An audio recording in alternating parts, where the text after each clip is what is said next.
अत्यंत दुर्दैवी ही घटना आहे। दादा फार लवकर गेले।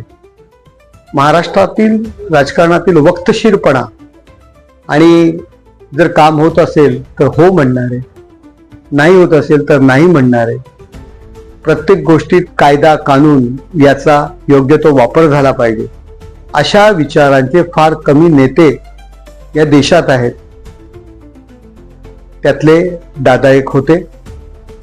दादांनी महाराष्ट्राच्या राजकारणामध्ये स्वतःचं वेगळं अस्तित्व निर्माण केलं होतं, स्वतःचा एक वेगळा ठसा उमटवला होता आणि महाराष्ट्राच्या बजेटला आकार देणारा आणि डोळ्यात तेल घालून त्याच्यावर लक्ष ठेवणारा असा नेता महाराष्ट्राने गमावलेला आहे। अनेक आठवणी आहेत।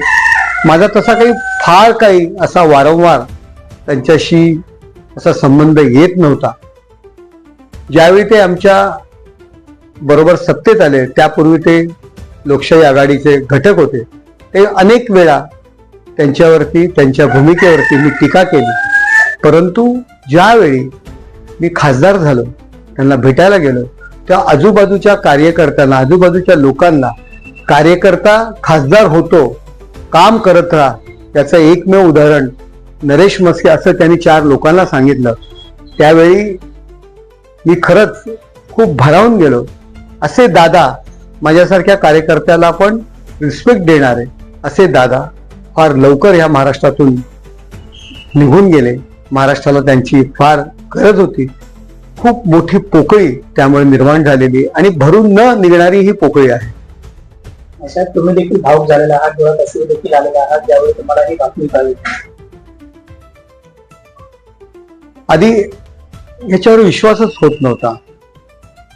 असं कसं होऊ शकतं?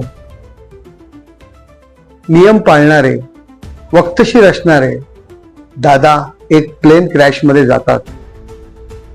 फार वाईट वाटलं, परंतु नियतीपुढे कोणाचं काही चालत नाही।